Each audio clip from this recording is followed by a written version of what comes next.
Welcome to the SIWIKE podcast, the only podcast that shares the stuff you didn't know you needed to know about jobs, careers, and life. The SIWIKE podcast, the stuff I wish I knew earlier. Hi, everyone, and welcome to the SIWIKE Stuff I Wish I Knew Earlier podcast. We're here with Dominic Stephenson, and it was actually quite interesting because I was a guest on her podcast earlier. So to have her as a guest on mine, I think is awesome. So we wanted to get her perspectives in terms of her background as a future Black physician. She moved into kind of the business area, and she's actually a professional artist. So we'll tap into a little bit more of her background. But Dominic, why don't you tell us a little bit about what you're doing now? Oh, hi, Luki. It's a pleasure being here. And I just feel like we've come full circle with you being on my first podcast. So I am actually in a health tech industry right now, currently on the customer care side of things. So I've definitely been like the face of what I found to be interesting, the tech world, and I brought the health interest there, the passion for health, as you mentioned, with Future Black physicians that I was a part of in the past. Right now, I also am a professional artist, as you mentioned. I've finally taken the leap in selling my art, creating it, putting it online, promoting it. I have a website, dominicjustina.com, and that's where I like to put all my creative endeavors on, including my podcast, which is the next thing. It's really my pride and joy, and I'm really trying to focus on creating more content with younger folks who are creatively inspired to kind of take their own path, similarly the way I have. So yeah, I have a few things in the works. I can't say I'm like I can pick and choose. I think I'm all of them combined at the moment, still figuring things out.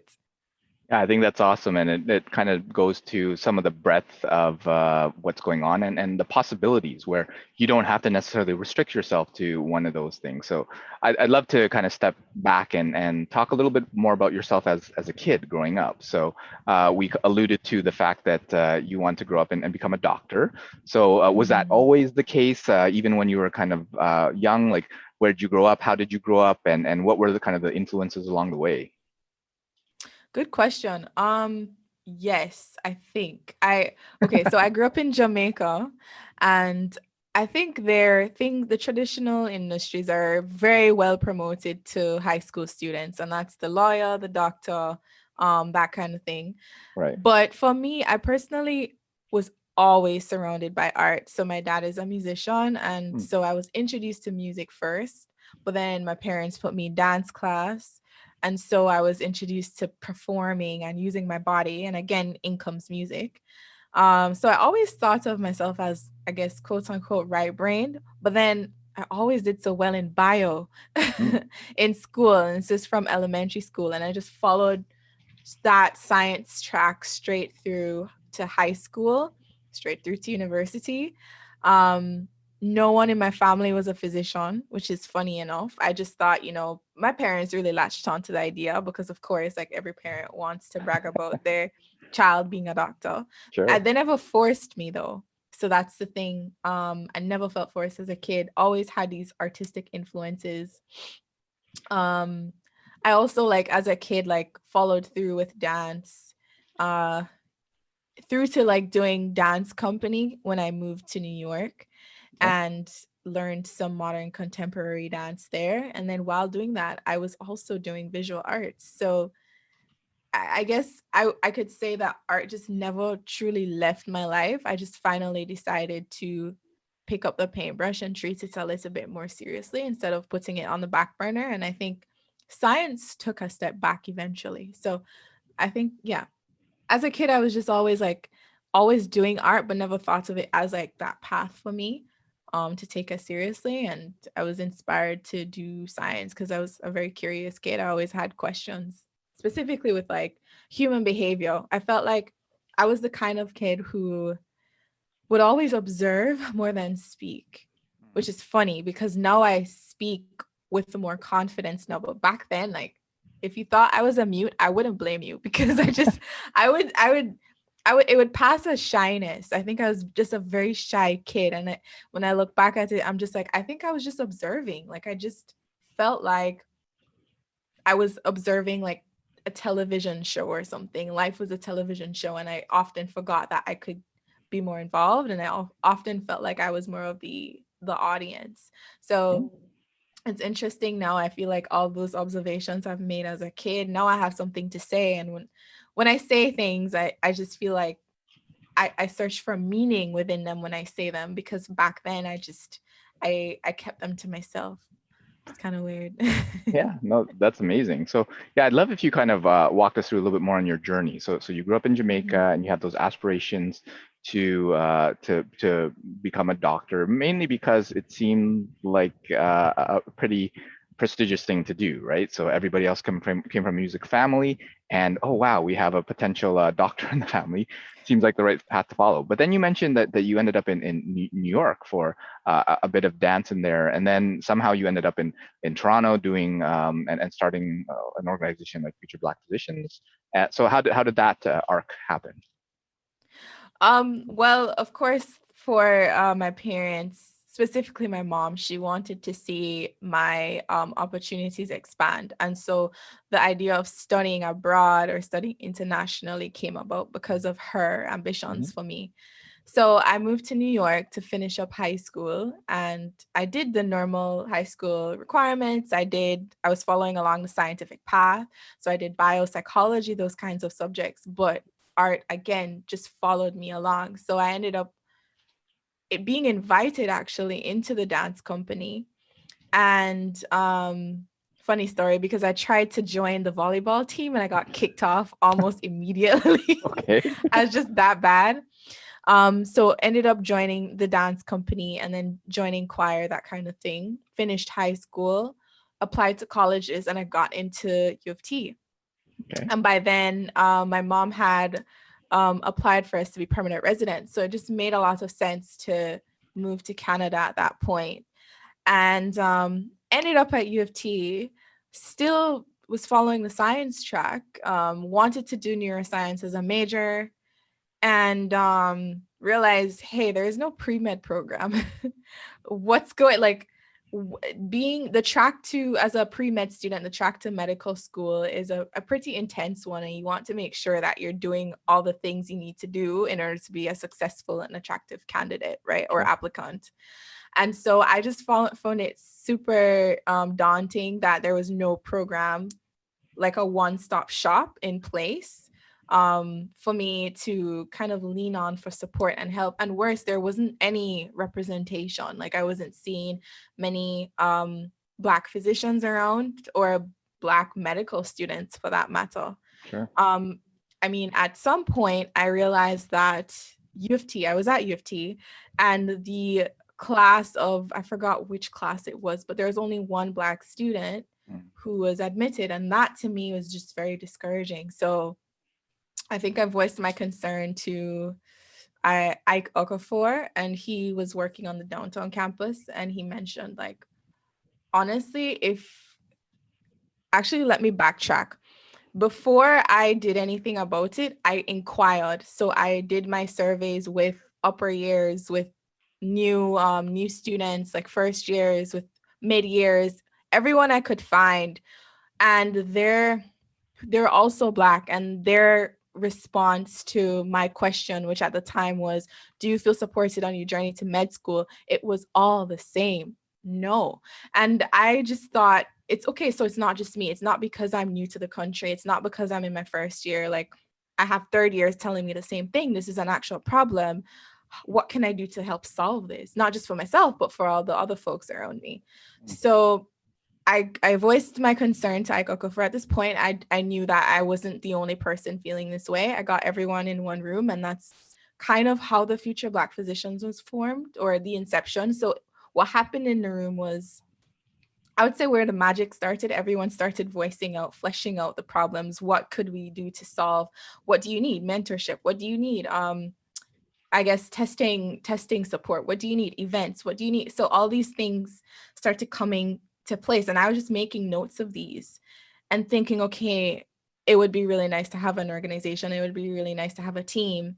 It would be really nice to make this official. And yeah, that's basically why Future Black Physicians started, because I literally sat down one day and was like, this is a problem. Let me see if anyone else is facing this problem. Before then, I never truly saw myself as a leader per se. But I think that experience was the first time I was like, hey, I actually enjoy this. Not because of like, I didn't think it brought as like this feeling of importance to me. It wasn't that at all. It was this feeling of proactiveness and getting people to connect that wouldn't necessarily connect outside of the situation, and like priming the air so that we could work as a team and get far and help each other out. So I think my low key, I'd like to say my interest in business started there without me knowing. Cool. Does that answer your question?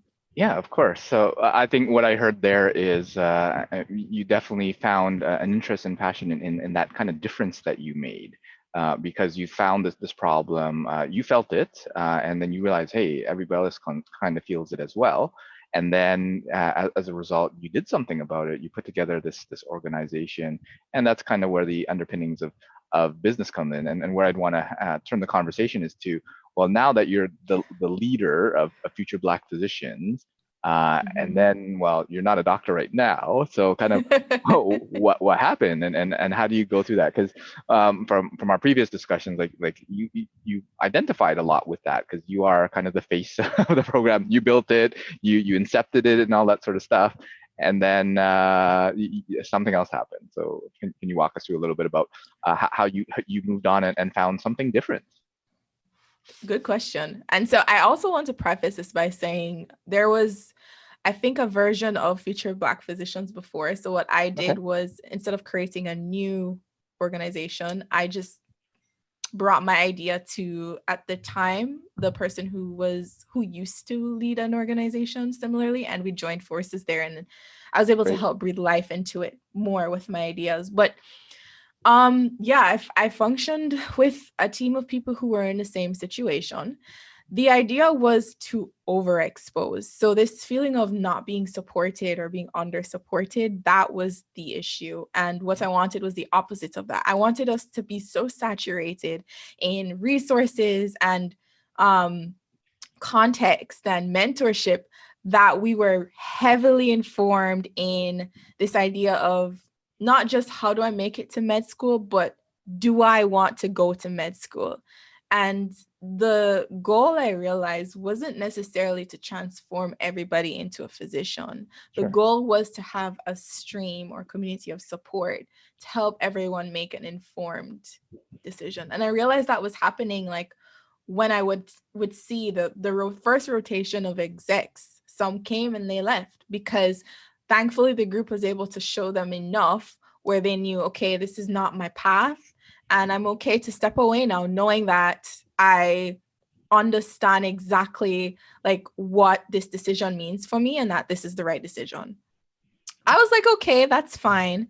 You know, a little bit disappointed, a little bit feeling, obligated. I have to stay. There's no way I can leave, even if my feelings start to change. Well, little did I know my feelings started to change. There was one particular event that I went to, and I realized, wow, I do not see myself doing this and feeling fulfilled. But I didn't quite know how to communicate that. So I kept that internally. And then I remember I was interviewing an exec member who I wanted to join the team. She's awesome. And the way how she spoke about becoming a physician, I asked her what her backup plan was. And Luki, she said to me, there is no backup plan. This is it. This is all. This is it. And I was so moved by that. And I also understood like, hey, I do not feel that way. I think of my creative skills. I think of art. I definitely didn't think this was the only path. And so I realized quickly that sort of passion to becoming a medical doctor wasn't necessarily there. And it was tough to reconcile with. But I had to be honest with myself. Now, why I truly stuck around was because I really, really, really enjoyed working with the team, creating events, like problem solving, that kind of thing. I realized at the end of the day, what I really love the most for me about Future Back Physicians was running the organization. And I think that to me felt the most fulfilling. And then being able to inspire folks and help them along their journeys. I mean, recently someone from our group got accepted into med school, and she turned to me Wow. and she thanked me and she's like, my influence was helpful for her, and that made me feel really great. So at the end of the day, I think towards the end of like me about being about to leave and graduate, I just mentioned to my peers that I didn't think that I would want to go to med school. And, someone else on the executive team who was really good at her role admitted the same thing in such a carefree way that I think at that moment, I just felt like, okay, I can breathe. It's fine. It's fine. I've explored this quite enough where I'm pretty confident and I don't have that what if in my head compared to if I probably hadn't started the group and didn't feel supported throughout my 4 years with my pre-med journey. So yeah, I think I just overexposed myself to the point where I was able to make an informed decision. And for that, I feel pretty confident in, my my stepping away. Cool. And what would you say to those who are kind of in a similar situation, whether they're on a path to become a doctor or a lawyer, accountant, or whatever, kind of that traditional path where a lot of it was bestowed upon them by mom and dad, by culture, and like it's nothing wrong with wanting to go there, but deep down they realize this is not what I want to do. This is not what I want to be. So in lieu of oversaturating themselves, like I don't know if they have the same opportunities, but it's someone who's in that situation of making that hard decision. Like, what sort of things might you suggest to them? And then another question that I have is what does the discussion with mom and dad sound like? Like how does that happen? Is that an easy one? Is that a challenging one? So if you can kind of walk us through those two things, that would be amazing. Wow. Okay. That's a really good question. I definitely agree with you. You don't have to go as far as like creating a club or organization to Sure. make an informed decision. I think Yeah. I think one thing I would take away from that experience though is to talk to people, because at the end of the day, your family might want you to do the traditional role, but it's your life and you want to make sure that you kind of lay a bed for yourself where you'll be able to live it without adding like additional stresses or pressures. You want to be happy ultimately with what you're doing. And so it's important to really reflect and think, is this something I want to do? And to think about what are the influences? Well, why? What's the why behind the reason you're going for that position? And if it's a strong enough why that you find agreeable, then go for it. But if you're having doubts, don't push it down because they'll come back up sooner or later, in my opinion. So you could talk to people who are already in those positions. You could find them on LinkedIn. You could ask around, ask a family friend. Sure. It doesn't have to be an organization, and just ask, what's the day in the life? You're interested. People are a lot more forgiving and ready to help than you might think. So it would be nice to kind of do some investigative work. There's also so many YouTube videos on different career paths. I find Mhm. YouTube is like the best university sometimes. So you could look up a day in the life of, let's say, a product manager or a lawyer, a doctor, even a medical school student. So there's a lot of information online and a lot of people we can access through our social media. Right. Um, and then on top of that, with the talk with your parents, well, for me, I think it may have been easier because my parents weren't forcing me. Right. I will say my dad was a little bit more disappointed, which is funny because he's an artist and Sure. he wanted me to be in something what I believe was the opposite of what he was doing, something a bit more secure and safe. And so I remember he was introducing me to a friend and he was introducing me as like a future neuroscientist, and I hadn't told him at that point. Ooh, So I was like, oh, dad, yeah, by the we gotta way. talk. Yeah. Yeah, things changed. Because he's not here in Canada with me. He's in Sure. Jamaica. So but he wasn't mad. And to be honest, when your parents see that you're doing something that um you're doing something that feels the most right for you. From my parents, they were very forgiving. And if your parents aren't forgiving in the beginning, the hope is for them to finally see, finally see the value in you choosing what's right for you when you're able to make something of it. So, and that takes time. So it might not be the most pleasant conversation right away. I was just blessed to have my parents be really reasonable. Yeah, and I found kind of similar things where oftentimes what parents want for their kids is for them to be happy, right? And the traditional path is you get a good job, which is kind of doctor, lawyer, accountant, engineer, all those sort of things, and then Mhm. you live a happy life.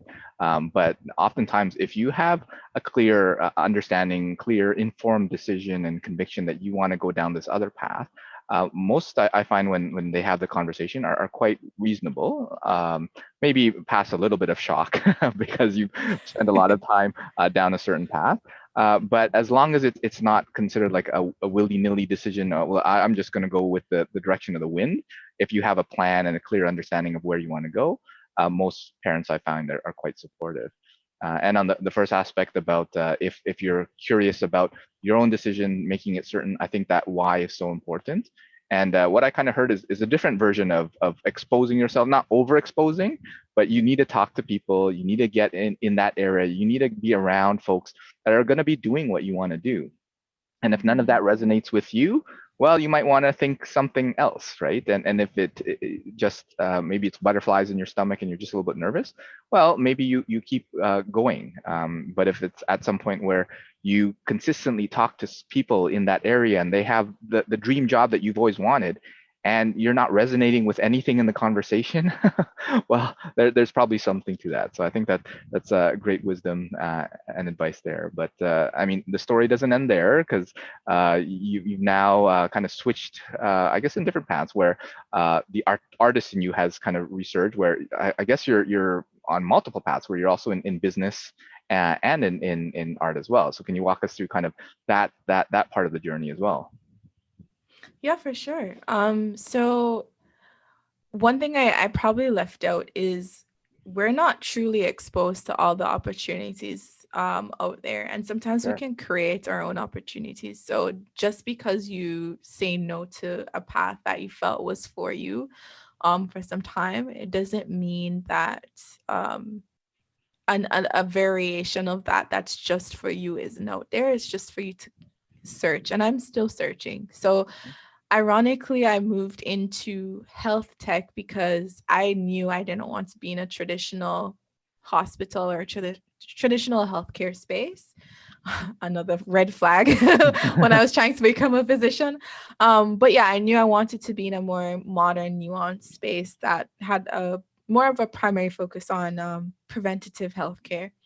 Um, and I landed on a health tech company that was a startup. So things were so different in the corporate world. It was not as traditional at all, and I was loving it. And there are some hard parts of it, and I mean, volumes can get really crazy. You don't have as big of a workforce to handle the capacity of work at hand sometimes. And so this was a period of my life where I really needed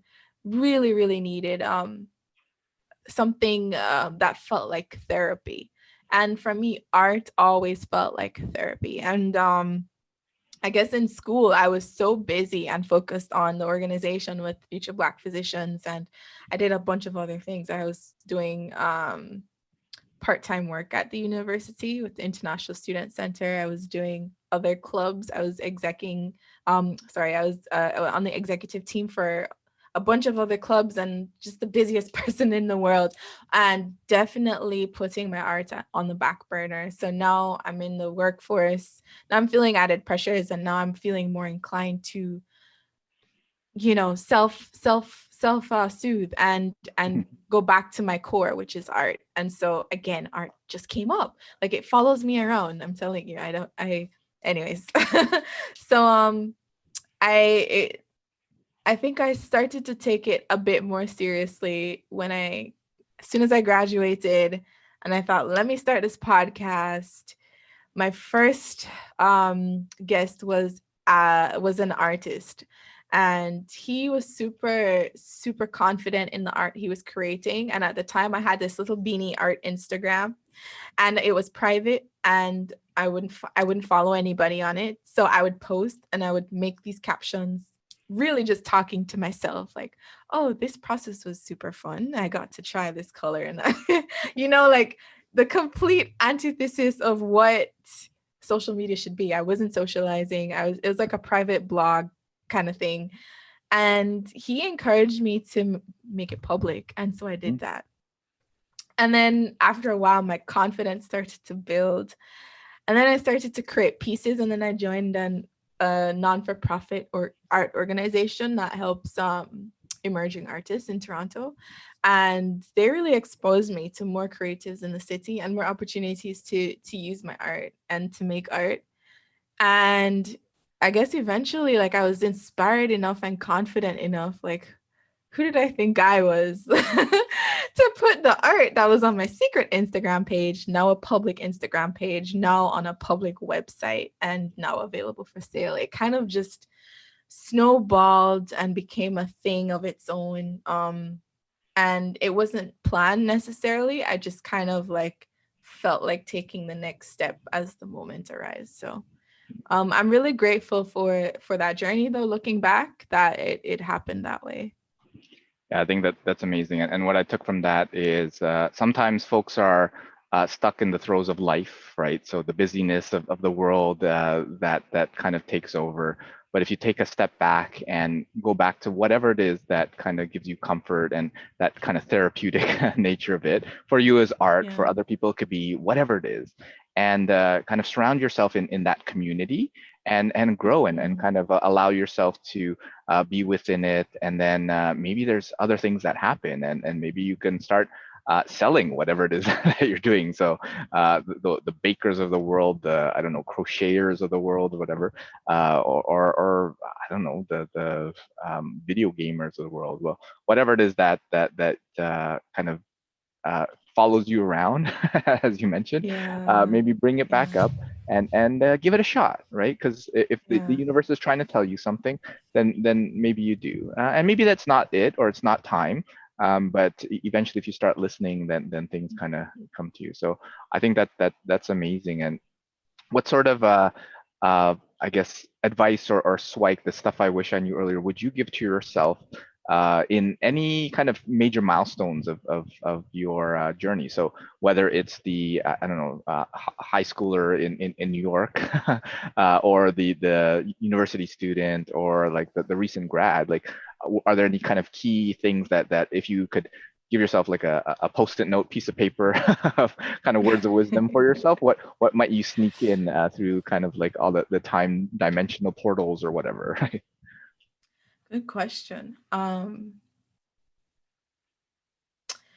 have to think about this one because I think it would be a couple of things. The first one is definitely, and again, like, really great question. The first one being trust the journey enough where, because I would get super, as a kid, like super anxious about the future. And sometimes I still do.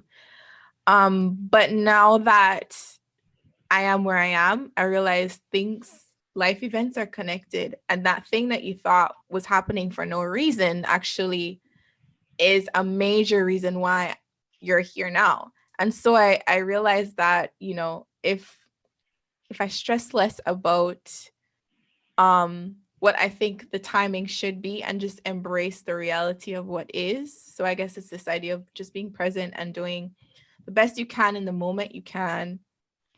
and just focusing on the things that are within your control. Oh my gosh, that that would have, I think that would have led to so many so many I guess opportunities to not be as anxious as I was, and Sure. it wasn't helping anybody, it wasn't helping me. So yeah, trusting the process and trusting the timing. The next thing is, if you have a skill, embrace it and don't hide it. Don't tuck it away in a corner. It's almost selfish to do that. Share it Yeah. with the world. No, you're not being, I guess I would say, braggadocious. You're not being obnoxious. You're not being egotistical. Share it with the world. Share it with yourself. Don't be ashamed of it. Embrace your gift and work on it. Work on your craft. Develop your craft. Um, yeah, I think those are the main two things I would say, is you just trust the timing and the journey, and don't hide your gifts away from the world. Yeah, that's amazing. I think for the first one in trusting the journey, what came to mind is I often talk to folks dealing with kind of stress and anxiety and stuff like that. And I usually draw two circles where the first inner circle is what I call the sphere of concern. The sphere of Mm-hmm. influence. So the stuff there is what you can control, what you can do something about. And outside that, a larger circle is the sphere of concern. So the things that you should know about and be aware of, but unfortunately you can't really do anything about. Too many people Yeah. live in that sphere of concern, right? Yeah. Versus like you can't really Yeah. do anything about it. And the thing is, if you can't do anything about it, why worry about it, right? Yeah. And if you live in that sphere of influence, if you can do something about it, well, choose when you do it, right? Do you want to do it right now? Do you want to do it next week, next month, next year, or whatever, or just sometime in the near future?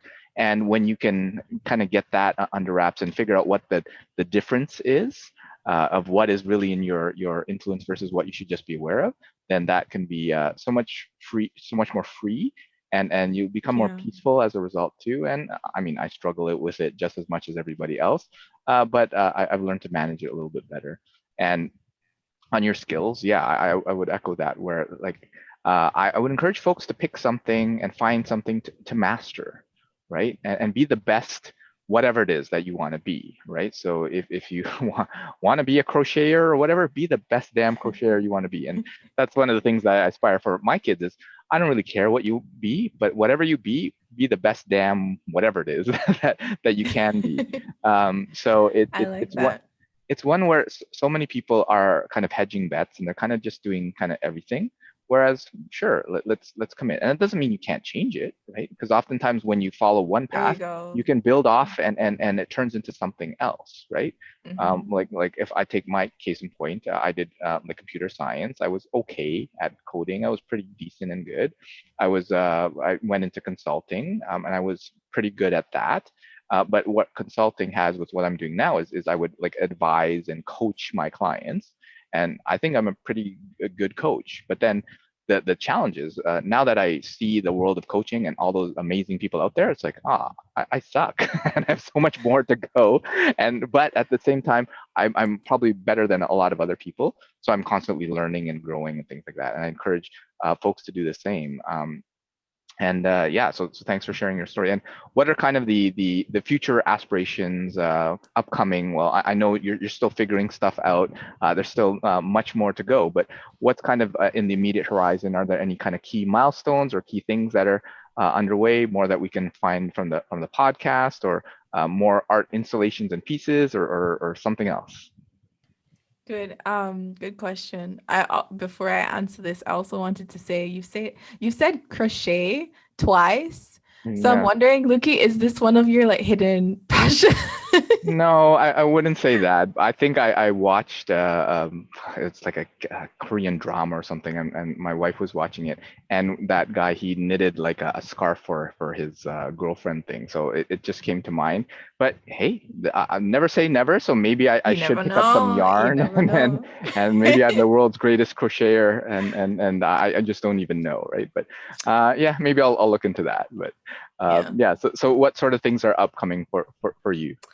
For me, okay, so I recently have been looking into product management because I did a business course, well, kind of like an accelerated program. So they cramped like 10 MBA courses in 4 months. but Okay. I was introduced to product management while I was studying there, and it's the idea of like conceptualizing something, an idea, into a physical product from the idea generation stage straight through to execution. That like I think is my, and since I'm in the tech realm, like I think it's one of the things that's the most intriguing to me, and I'd love to experience that. So, Well, please send good vibes my way.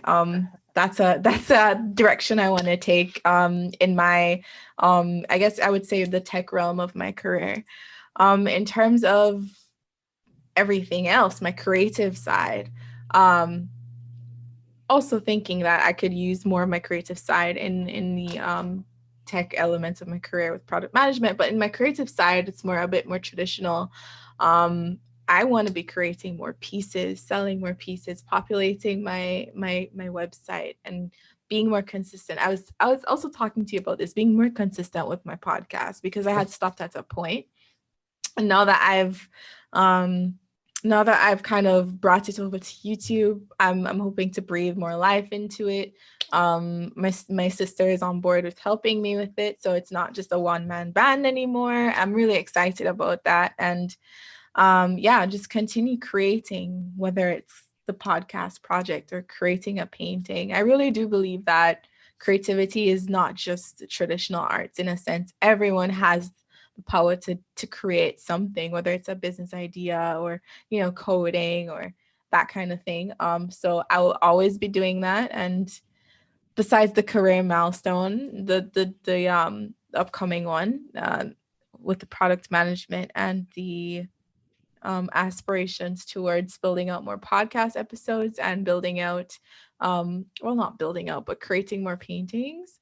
I hope to see it all come together one day. My aspiration is that it all comes together, and I'm a creative director of, I don't know what it could be, but I want to ultimately bind all my creations together in a way that helps to support others on their journeys to creating more of their unique path in this world. So it's kind of a lofty goal, and I don't think I have the best words for that distant future aspiration, but yeah, I kind of long for the day for all the pieces to kind of fit into a puzzle that finally makes sense, because you caught me at a really interesting time, Luki. Like it's still it's still trying to make sense, and I'm enjoying the journey a lot more now. It was very daunting, I will tell you. Like, even though I knew it was the right decision to walk away from becoming a physician, um and like, no disrespect to any of the folks who want to become a physician, it's a really great